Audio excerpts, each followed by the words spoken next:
नमस्कार, आप देख रहे हैं न्यूज नेशन का डिजिटल प्लेटफॉर्म और मैं हूं आपके साथ सचिन दुबे। बिहार में चुनावों के लिए बिगुल बजा, उसके बाद तमाम चर्चाएं हुई कि आखिर इस बार बिहार में किसकी सरकार बनने वाली है। तमाम राजनीतिक दल अपने अपने दावे कर रहे हैं और इन लोक लुभान दावों के बीच में हमने ये भी देखा कि तमाम वो बड़े चेहरे जो लगातार दावे कर रहे थे कि हम जंगल राज से बिहार को मुक्त करा देंगे या फिर जंगल राज का दौर था 1990 और 2000 के बीच में, कहने के उसे भी खत्म करने की पूरी कोशिश जो है वो हमने की है। लेकिन इन सब से इतर सबसे बड़ी बात यहाँ पर यह है कि जनता के मन में क्या है।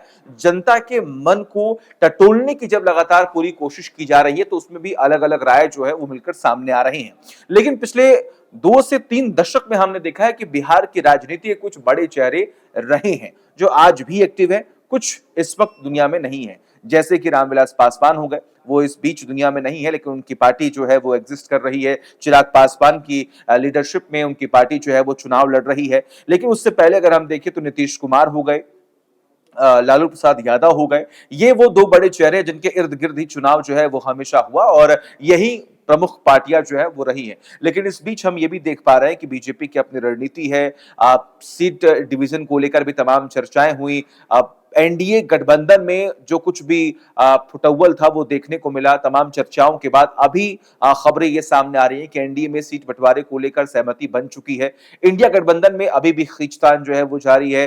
10 से लगभग 12 सीटों पर वो एक फ्रेंडली फाइट जो है वो देखने को मिल सकती है, जिस पर चिराग पासवान ने भी स्टेटमेंट दिया कि ऐसा कुछ भी नहीं होता है। कई जगहों पर आरजेडी ने वॉकओवर जो है वो दूसरी पार्टियों को दे दिया है।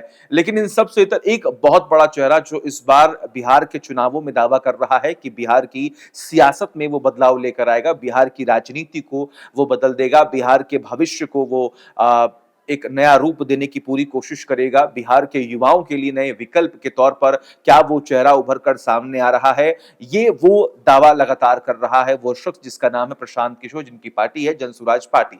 अब जब बात हुई नामांकन की, जब नामांकन की तारीखों का ऐलान हुआ, जब चुनाव की तारीखों का ऐलान हुआ तो उसके बाद नामांकन की प्रक्रिया शुरू हुई। नामांकन की प्रक्रिया जब शुरू हुई तो सिंबल को लेकर तमाम खींचतान की शुरुआत हुई। अब जब सिंबल के बंटवारे को लेकर बातचीत हुई कि यानी कि किस क्षेत्र से, किस विधानसभा सीट से कौन प्रत्याशी जो है वो चुना जाएगा और किस सिंबल पर लड़ेगा, तो उसमें भी तमाम बयानबाजियों का दौर जो है वो देखने और सुनने को मिला और तमाम बड़े आरोप जनसुराज पार्टी पर भी लगे कि पैसे लेकर कहीं ना कहीं जनसुराज पार्टी जो है वो सिंबल देने की कोशिश कर रही है। और कई तमाम जो कार्यकर्ता है, कई ऐसे प्रत्याशी जो अपने आप को ये समझ रहे थे कि हम जनसुराज से हमें सिंबल मिलेगा, हमें टिकट मिलेगा, और उन्हें जब टिकट नहीं मिला, जब उन्हें सिंबल नहीं मिला तो उनकी नाराजगी जो है वो देखने को मिली और कई बार हमने देखा कि विरोध के सुर जो है वो तेज होते हुए भी नजर आए। लेकिन इसी बीच में खबर ये सामने आई है कि एक ऐसी सीट है जिस पर जनसुराज के सिंबल से 2 प्रत्याशियों ने नामांकन दाखिल कर दिया है और उसके बाद एक नैरेटिव सेट हो रहा है कि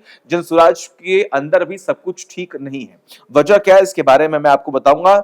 दरअसल हुआ यह कि पूर्वी चंपारण के गोविंदगंज विधानसभा सीट से जनसुराज के 2 उम्मीदवारों ने एक ही पार्टी के सिंबल पर नामांकन दाखिल कर दिया है और इस वजह से चुनावी माहौल और भी रोचक हो गया है।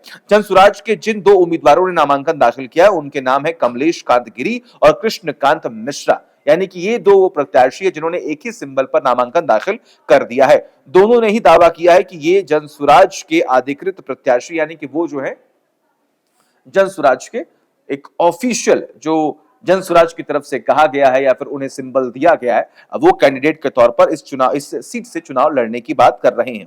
अब दोनों के नामांकन के बाद इलाके में चर्चा का बाजार गर्म हो गया है कि कहीं ना कहीं अंदर खाने जनसुराज पार्टी के भीतर जो अंतरकलह है वो बढ़ता हुआ दिखाई दिया और इसीलिए ये 2 प्रत्याशी जो है एक ही सिंबल पर जाकर नामांकन दाखिल कर आ गए हैं और दोनों ही दावे कर रहे हैं कि ऑफिशियल प्रत्याशी उनमें से कोई एक ही होगा। ये चर्चा है लेकिन वो दोनों ही ये बता रहे हैं कि वो दोनों ही प्रत्याशी हैं और वो भी ऑफिशियल।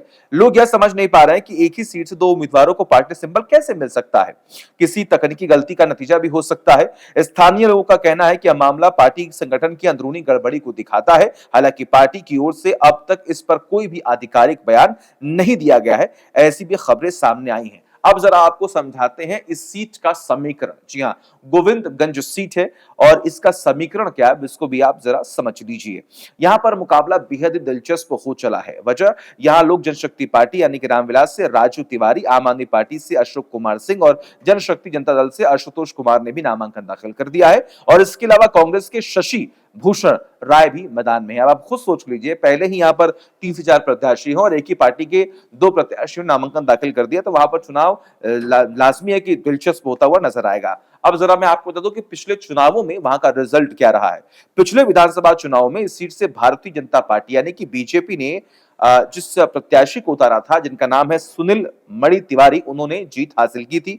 उन्होंने कांग्रेस उम्मीदवार ब्रजेश कुमार पांडे को 27,780 वोटों से हरा दिया था। तो यहां पर जो डिफरेंस है वो भी बहुत ज्यादा है, 27,000 वोटों से हरा दिया था। उस समय कुल करीब 1,52,000 वोट डाले गए थे। जब 2025 के चुनाव में जनसुराज की यह डबल एंट्री सीट्स को लेकर तमाम चर्चाओं में है, तो अब देखना यहां पर यह होगा कि आखिर जो वोट है वो आखिर किसकी तरफ जाएंगे, किसकी तरफ झुकाव होगा। लेकिन हाँ, चुनाव जो है यहां पर बेहद दिलचस्प होने वाला है और सबसे बड़ी बात यहां पर है कि अगर ये समय रहते यानी कि चुनाव जिस दिन होना है, अगर उससे पहले ये स्पष्ट नहीं किया गया कि आखिर प्रत्याशी कौन है या फिर किसी एक प्रत्याशी का जो नामांकन है वो खारिज करना होगा, उसके बाद ही कहीं ना कहीं जो भरोसा है लोगों का प्रशांत किशोर पर या जनसुराज पर वो कायम हो पाएगा। वरना आने वाले वक्त में इसी सीट पर भी हो सकता है कि जनसुराज को मुश्किलों का सामना करना पड़े और एक बहुत बड़ा लॉस जो है वो जनसुराज को भी हो सकता है। तमाम बड़ी खबरों के लिए देखते रहिए न्यूज़ नेशन डिजिटल।